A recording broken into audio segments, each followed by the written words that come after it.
주님께서 여러분과 함께 마르코가 전한 거룩한 복음의 끝입니다.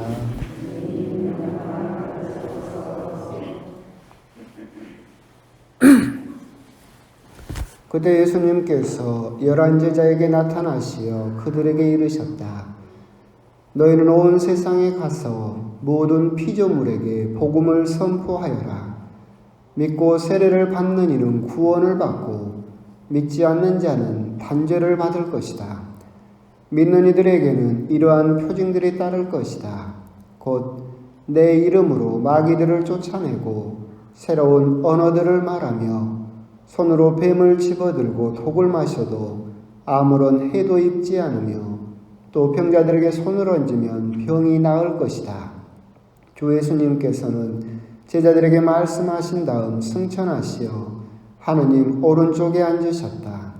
제자들은 떠나가서 곳곳에 복음을 선포하였다.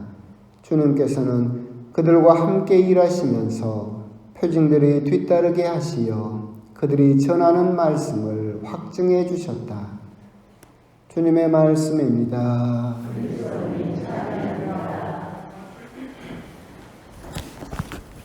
참 예수님, 한 주간 잘 지내셨습니까? 오늘 아침에 무섭게 막 비가 쏟아져가지고 오늘 신자분들 많이 안 오시겠다라고 생각을 했는데 그래도 이 빗속을 뚫고 하느님을 만나러 오신 여러분들은 또 여러분들 가정에 또 여러분들이 바라는 은총을 하느님께서 가득히 또 내려주시기를 기원하겠습니다. 이제 5월도 중반이 넘어갔고 이제 백신도 서서히 지금 접종이 되고 있는 상태고 코로나가 참 우리들을 짓누르고 무섭게 하고 있지만 또 뉴스를 보니까 9월 추석 때쯤 되면 그때는 이제 백신도 어느 정도 다 접종이 돼서 마스크를 벗을 수도 있게 될 것이다라는 조심스러운 전망도 나오고 이제 어떻게 보면 조금만 더 참고 우리가 인내한다면 참 1년 가까이 이렇게 쓰고 있는 마스크도 벗고 또 마음 편하게 숨 쉴 수 있는 그런 또 시간이 금방 또 오게 될 것이다. 그렇게 또 희망을 가지셨으면 좋겠습니다. 오늘은 이제 예수님께서 부활하시고 40일이 지난 주님 승천 대축일입니다. 아울러서 주님 승천 대축일에는 교회는 항상 지붕 위에서 외쳐라, 즉 홍보주의를 함께 또 기념하고 있고 홍보주의를 맞이해서 우리 프란시스코 교황님께서 담화문을 발표를 하셨습니다. 담화문은 집에 가셔서 요약본이긴 하지만 주보에 실려 있기 때문에 차분히 한번 읽어보시면 좋을 것 같고 말씀드리지만 지금은 보지 말고 집에 가서 보세요. 제목은 와서 보아라 라고 제목을 교황님께서 삼으셨습니다. 결국은 홍보주의를 요즘 여러분도 다 아시는 것처럼 이제는 가장 큰 홍보라든가 이것은 인터넷으로 이루어지고 있죠. 인터넷은 정말 빠르게 우리들에게 정보를 전해주고 있고 그 인터넷이 전하는 정보로 인해서 우리들은 참 세상이 돌아가는 거라든가 많은 것을 또 보고 있지만 인터넷에서 전해지는 정보가 빠르긴 하지만 과연 정확한 것인가 가서 직접 본 그런 정보와 같은 무게를 가지고 있는가에 대해서는 우리들은 또 생각해 볼 필요가 있겠죠. 여러분도 다 아시는 것처럼 그렇게 인터넷으로 인해서 정보가 빠르긴 하지만 그 속도로 인해서 또한 가짜 정보들도 너무나 많이 또 이렇게 우리들에게 퍼져 있는 상황이고 또한 인터넷이 그렇게 많이 전파됨으로 인해서 우리들에게 이제 번지고 있는 한 가지 현상은 물론 교황님께서 말씀하신 건 아니고 정보의 블록화가 일어나고 있어요. 무슨 말이냐면 정보가 이렇게 한정된 틀 안에서만 우리들에게 전해진다는 거죠. 우리도 그 틀 안에서만 정보를 갖게 되는 거예요. 옛날에는 우리들이 여러분도 아시는 것처럼 신문을 보거나 TV를 보거나 딱 하게 되면 저녁에 가족들이 모여서 밥을 먹으면서 TV를 틀어놓으면 다 그 그것만 봐야 됐어요. 예를 들어서 아버지가 뉴스를 틀어놓으면 나는 그거 별로 보고 싶지 않아도 다 그걸 봐야 되는 수동적인 입장에서 정보를 우리가 받았다라고 한다면 요즘 시대는 이제 어떤 시대입니까? 적극적으로 우리가 정보를, 즉 그 말은 또 내 입맛에 맞는 정보만 뽑아서 내가 가질 수 있는 시대죠. 그래서 내 입맛에 맞는 정보만 딱 취하고 내 입맛에 맞지 않는 정보는 듣지 않아 버리게 되죠. 그래서 이게 정보의 블록화가 일어나게 되는 거예요. 그래서 이제는 서로 대화가 일어나지 않죠. 내가 원하는 것만 딱 듣고, 아버지도 내가 원하는 것만 듣고, 어머니도 내가 원하는 것만 듣고, 그럼 서로 간에 대화가 일어나지 않죠. 어려운 말인 것 같지만 지금 다 벌어지고 있는 일이에요. 저희 어머니에게 유튜브를 가르쳐 드렸더니 우리 어머니가 유튜브로 뭐만 봅니까? 이명웅이만 봅니다. 그런데 이명웅이만 보는데 이명웅이 칭찬하는 것만 보겠습니까? 싫은 소리 하는 것도 보겠습니까? 칭찬하는 것만 보죠.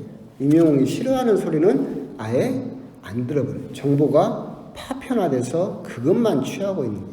어머니만 그런 게 아니라 우리가 다 그러고 있어요. 그렇기 때문에 우리나라에서 태극기 부대라든가 그냥 일방적인 정보만, 그것만이 옳다라고 그것만을 들었고 다른 이야기는 듣지를 않게 되니까 오히려 더 서로 간의 대화가 단절되어 버리는 그런 상황이 사실은 벌어지고 있고, 그렇기 때문에 인터넷으로 전해지는 정보가 내가 직접 체험하고 내가 직접 느끼는 그런 직접적인 정보를 결코 뛰어넘도록 방치해서는 안 된다. 내버려둬서는 안 된다. 내가 직접 체험하는 정보보다 간접적으로 그냥 건네지는 인터넷 정보를 더 믿는 그런 어리석음은 우리가 벗어나야 된다. 이제 그런 말씀이셨던 것 같고, 그리고 와서 보아라에서 예수님의 제자들도 예수님께 어디 머물고 계십니까? 했을 때 예수님께서 와서 봐라. 네가 직접 체험해라 라고 초대하셨던 것도 다른 사람에게 듣는 것을 뛰어넘어서 자기가 직접 체험해야만 신앙이 성장할 수 있다. 결국 그 말씀을 하신 것은 그 밑에 숨어있는 말씀은 그런 것인 것 같아요. 코로나로 인해서 미사도 TV로 하고 코로나로 인해서 미사도 인터넷으로 보고 하다 보니까 점점 어떤 무게가 사라져 버리는 거예요.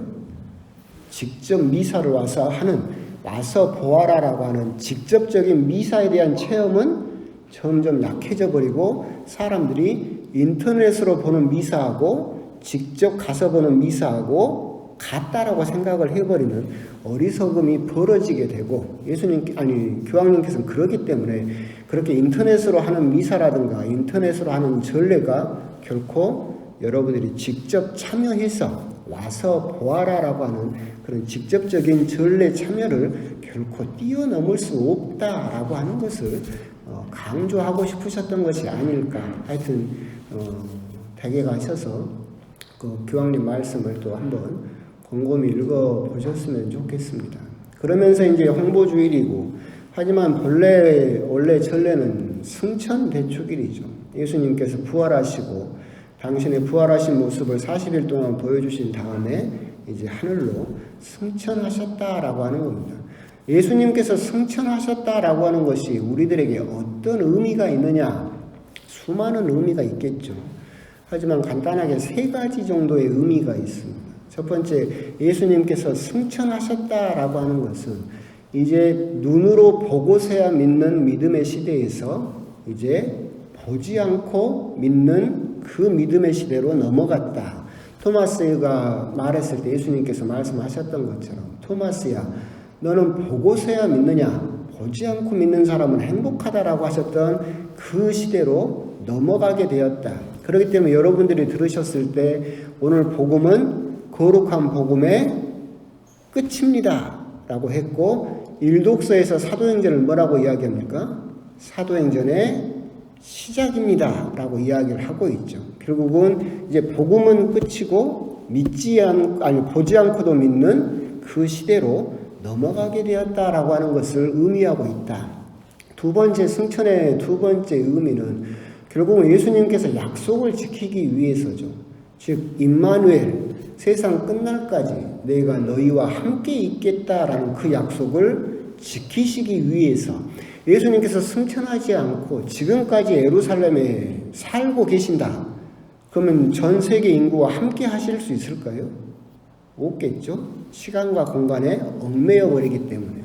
그래서 당신께서 승천하심으로 인해서 성령을 보내주시고 세상 끝날까지 너희와 함께 있겠다. 각자 한 명 한 명과 함께 있겠다라는 그 약속을 지키기 위해서는 당신께서 승천하시고 성령으로 오셔야만 되었다라고 하는, 즉 임마누엘이라는 그 약속을 지키기 위해서는 승천하실 수밖에 없었다라고 하는 것이고, 세 번째 승천의 의미는 결국 예수님께서 승천하셨다라고 하는 것은 집으로 돌아가셨다라는 거죠. 결국은 그것으로서 생각할 수 있는 것은 우리 역시도 우리가 가야 될 곳, 우리의 목표점, 그리고 우리의 고향이 어디다? 하늘나라다. 우리들은 마치 이 지상이 고향인 것처럼 이 땅에서 영원히 살 수 있을 것처럼 욕심을 부리고 다른 사람을 짓밟고 다른 사람 것을 빼앗으면서 살고 있지만 결코 그렇지 않다. 너의 삶은 100년도 살지 못하는 나그네의 삶이며 너희들이 가야 될 곳은 예수님처럼 승천해서 하느님 나라로 가는 것이 너희들이 가야 될 본래의 고향이다라고 하는 것을 우리들에게 가르쳐주고 계시는 것이 아닐까. 예수님의 승천으로서 이 지상에서 욕심을 부리면서 마치 이 지상에서 영원히 살 것처럼 생각하는 사람들, 너희들 꿈 깨라. 결코 너희들은 이 지상이 고향이 아니라 하느님 곁으로 올라오게 될 것이다라고 하는 본래 우리의 고향에 대해서 결국은 생각토록 하고 계신 것이 아닐까. 즉 승천의 의미를 여러 가지로 이야기할 수 있겠지만, 첫 번째, 보지 않고도 믿는 그 믿음의 시대가 시작되었다. 그리고 세상 끝날까지 너희와 함께 하겠다라는 그 약속을 지키실 것이다. 그리고 너희들이 돌아가야 될 본래 고향이 어디인지를 너희들은 생각할 수 있어야 된다. 그런 측면에서 주님 승천의 의미를 여러분들이 묵상을 해보셨으면 좋겠습니다.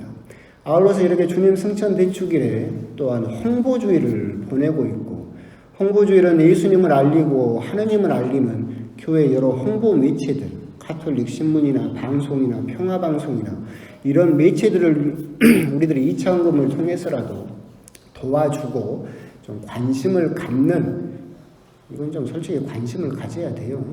우리 가톨릭 신자처럼 우리 가톨릭 매체에 안 보는 사람이 어디 있을까? 좀 관심을 가져야 되는 그런 홍보주의이기도 하지만, 그렇다면 과연 예수님을 알리고 하느님을 알리는 홍보가 그렇게 신문이라든가 방송에만 국한되어 있는가? 그 사람들만 하면 되는 일인가? 결코 그것은 아니다. 우리도 역시도 세상 끝까지 가서 예수님을 알리고 하느님 나라를 알려야 된다. 비도 오고 재밌는 이야기도 안 하고 눈은 점점 감기고 마스크는 쓰고 있고 어쩔 수 없어요. 오늘은 재밌는 거 없어요. 그래서 이 홍보가 그 신문이나 방송에만 있는 것이 아니라 사실 우리에게도 예수님을 알릴 책임과 권리가 있다. 홍보주의는 그렇기 때문에 그런 의미에서 우리와도 관계가 있다. 그렇다면 우리가 예수님을 알리는 홍보가 우리들에게 어떤 의미가 있을까 생각을 해보면 그런 의미가 있다라고 봐요. 유리가 있잖아요. 세상 유리가 다 저렇게 생겼어요. 근데 곰곰이 생각을 해보면 유리도 여러 종류이긴 하지만 저렇게 투명한 유리는 햇빛이 비치면 그냥 고스란히 통과시키죠. 그죠? 그런 유리가 있어요. 근데 저 유리 뒤에다가 뭘 발라버리면 뭐가 됩니까? 거울이 되죠. 거울은 빛이 비치면 반사시켜버려요. 통과를 안 시키죠. 근데 여러분들이 성당을 가면, 우리 성당은 없지만 좀 큰 성당이라든가 뭐 임동 성당이나 그런 데 가면 유리가 다 뭘로 되어 있습니까? 스테인드 글라스로 되어 있죠. 스테인드 글라스로 예쁘게 딱 되어 있어요. 근데 그 스테인드 글라스를 쭉 보고 있으면 다 무슨 내용으로, 무슨 장면으로 채워져 있습니까? 예수님 성경 이야기로, 성경의 장면들로 쫙 채워져 있죠. 홍보라고 하는 것은 그런 것 같아요. 결국 세상 사람들은 유리 같아요. 하느님께서 은총을 주셔도 그게 뭔지 몰라요. 그래서 그냥 통과시켜 버릴 뿐이죠. 그 중에는 물론 거울 같은 사람도 있어요.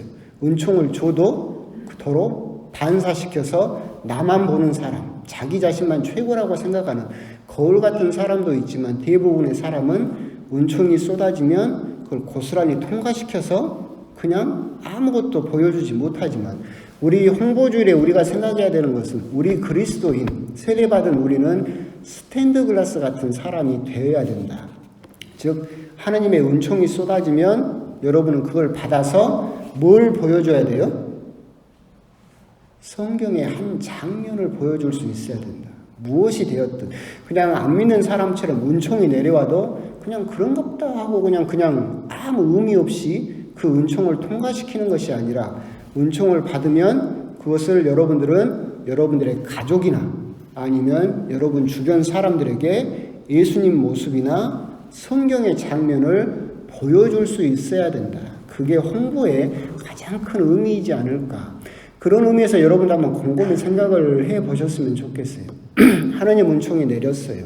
그렇다면 여러분들은 내 주변 사람들에게 성경의 어떤 모습을 보여주는 사람인가? 나는 내 가족들에게 어떤 예수님의 모습을 보여주고 있는가? 그 부분에 대해서 한번 묵상을 해보셨으면 좋겠어요. 옛날에 제가 이제 유학 가기 전에 이런 부분에 대해서 곰곰이 생각을 했을 때, 그때 제가, 나는 이런 스테인드 글라스다라고 생각을 했던 게, 예수님의 성전 정화를 내가 보여주고 있다라고 저는 생각을 했어요. 성전 정화하면 다 아시죠? 예수님께서 성전에 들어가셔서 허리띠를 풀어가지고 싹 쓸어버렸지. 분노하시는 예수님. 제가 서품 받고 여러 두 군데 본당에서 친부로 있으면서 정말로 짜증도 많았고 엄청 까칠했어요. 그래서 내 기준에 저건 아니다 싶으면 위아래 상관없이 싹 쓸어버리고 심지어 얼마나 까칠했느냐면 제 면전에서 뭐라고 하니까 제 신자에게 그랬어요. 나도 당신 같은 신자 필요 없다고. 성당 나오지 마라. 정말로 까칠함의 대명사로 그게 있다가 유학을 가가지고 이제 만 4년이 넘는 시간 동안 미사할 때 벽 보고 미사했어요. 신자 아무도 없이 혼자. 주님께서 여러분과 함께 해도 벽이 대답을 안 해주죠. 이렇게 매일 그걸 하고 보니까 신자분들이 참 중요하구나라고 생각을 해서 그 다음부터는 제가 생각한 게 제 항상 하는 말이지만 사목 모토가 뭐라겠습니까? 고객만족으로 바뀌었어요. 그래서 요즘 이제 생각을 해보면 옛날에는 저는 스탠드 글라스이긴 했지만 성전의 정화를 보여주는 하느님의 분노를 보여주는 정말 까칠한 그런 모습을 보여줬었는데 요즘은 생각을 해보면 참 많이 착해졌어요. 동의를 못 하십니까? 제 동기들은 동의해요. 지금 제 모습 보면서 형 진짜 많이 착해졌다고 그래요. 부드러워졌다고. 그런데 그래서 지금 생각을 해보면 지금은 이제는 성전 정화라기보다는 그래도 예수님이 산상설교에서 제자들을 앉혀놓고 조단조단 가르치던 그 모습을 내가 지금은 조금 보여주고 있는 것은 아닐까? 아닌 것 같아요? 아니면 말고 한번 휩쓸려 보실래요? 옛날처럼? 그렇게 그런 모습을 보여주는 스탠드 글라스이지 않을까라고 혼자 생각을 하곤 하는데 그러면 여러분도 한번 생각을 해봐야죠. 여러분은 그냥 유리창이냐? 은총이 와도 아무 의미 없이 하나님하고 나하고 별로 미사 때만 상관이 있고 상관이 없다. 이런 유리창이냐? 아니면 그래도 어떤 장면이 되었든 내가 내 가족들에게 내 주변 사람들에게 무슨 모습이 되었든 예수님의 모습을 보여주는 그런 스테인드 글라스인가? 그것이 바로 우리가 오늘 홍보주일에 생각할 수 있는 나에게 주어진 홍보의 또한 목적이지 않을까? 오늘 주님 승천 대축일과 홍보주일을 지내면서 아까 말씀드렸던 바와 같이 나는 스탠드 글라스인가? 그렇다면 나는 내 가족들에게 예수님의 아니면 성경의 어떤 장면을 보여주고 있는 스테인드 글라스인가? 그런 부분에 대해서 한번 또 곰곰이 묵상을 또 해보셨으면 좋겠습니다. 아멘.